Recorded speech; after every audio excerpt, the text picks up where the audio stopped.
welcome back to the Curated Home. Maggie and I are super excited again that you chose to spend some time with us. Today we're going to be working in the dining room and I'll take you around. It'll be a little bit different than the typical video because I put so much time into all the vignettes that I got involved in it and did not even consider pulling out my camera to film the process. And even if I did, it would have been so long and editing it would have been ridiculous. I did attempt a couple of times and I thought, this is just not working. I want to be able to enjoy putting the vignettes together and decorating my home. And I do want to share it with you. It's just, it doesn't always work out that way sometimes. Sometimes it just doesn't work out. So this room is basically a witch's apothecary, vintage dining room kind of vibe. And I made I made a lot of the elements on this table.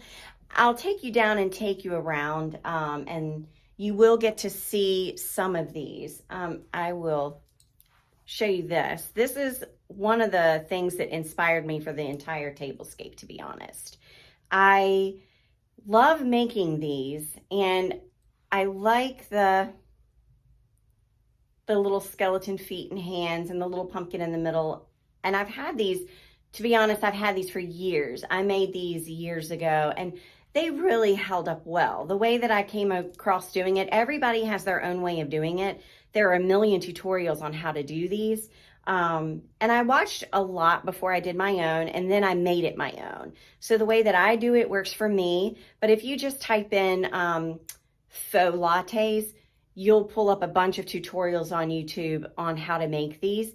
And I encourage you to give it a try. It's a lot of fun. So this is me making, I'll insert a clip now of how this came about.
The other element that I made on the tablescape were the caramel apples. And I already posted a tutorial on how to do these. So I'm not going to link that or show that again because that's more recent. So, but I did make these and I love them. The other thing that I made is, I'm going to pull the whole thing up. This is how it kind of looks when it's all together in the small little vignette. And then this is what the hand looks like. I just embellished it here. You don't really see this much because it's covered with the bowl, but you know. And this is basically just a dupe of the Bath & Body Works skull hand. And these are from the Dollar Tree. They lay flat, which is nice. And then I'm going to insert a clip here of how I made this.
So this is just a nifty little extra element, another extra detail that adds a little bit of the spooky Halloween-y flair, but in a nice whimsical way. It's not scary. And then the last thing that I made that goes in this room that I love, absolutely love, and had so much fun making, but is very hard to make, that took a long time, is the Hocus Pocus book. So I'm going to take it down and show you what it looks like.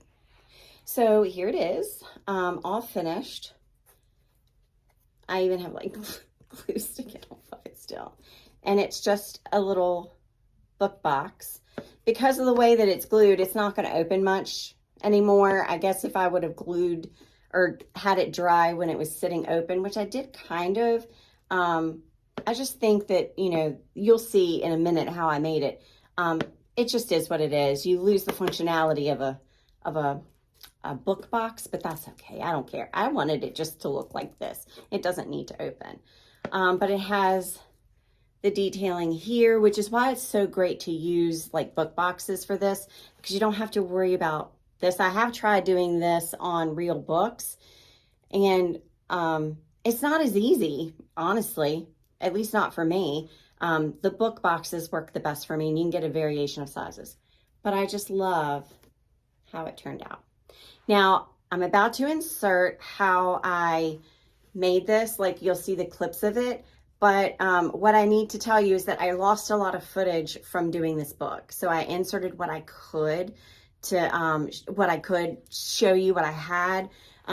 This element, I must have deleted that by accident because I cannot find where I attached the eye.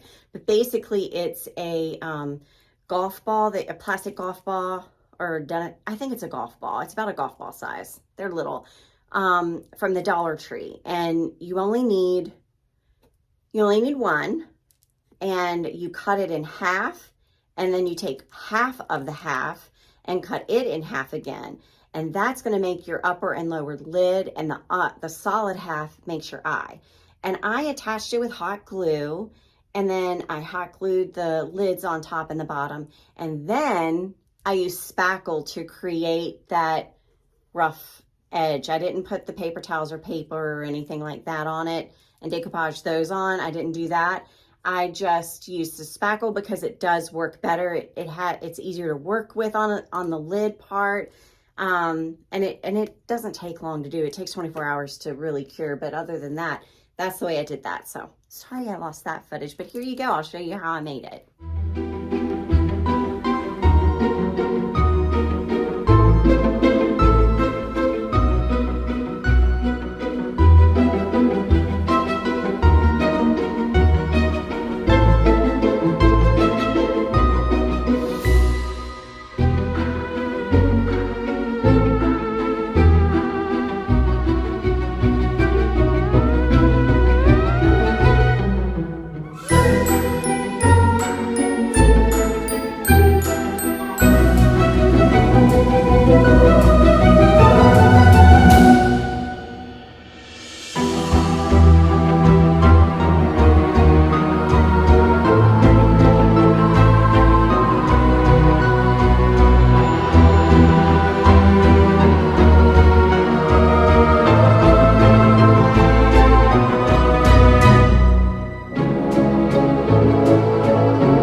watching us craft at warp speed. Well, Maggie doesn't craft, she just watches. But I hope you enjoyed it, and I hope you took away some tips and tricks. If you would like to have a more detailed tutorial of how to do the Hocus Pocus book, The Lattes in the Hand, just comment below and I'll do the best that I can to get that out. The next video will be the home tour, and that will complete my Halloween series. And then it is on to Christmas, and I cannot wait. So if you liked what you saw and you're not currently a subscriber, consider hitting that subscribe button and joining Maggie and I each Sunday for a video. We would love to have you. And to all of our YouTube family that's already subscribing and liking and sharing, we love you guys so much. We thank you for your support and your encouragement and all the messages that you send. We are so excited, and the channel is growing more and more every single day. I inch up every day, and I don't have a specific goal in mind anymore. You know, when I started, it was 100 subscribers, and that was my goal, and I was happy with it, and I'm still happy with it. The fact that it's just inching up there is just, it's fun and it's encouraging, and I just love it. Whatever God has intended for this channel is what it'll be. And right now I'm just happy and blessed at having the subscribers that I do. You guys are absolutely the best. You have been nothing but positive and encouraging and helpful, extremely helpful. And we feel so blessed to have you as part of our family, and we do consider you friends. So remember for the new ones that are just watching, remember to hit that subscribe button and the notification bell so you're alerted when we upload videos on Sundays. And until the next video, bye.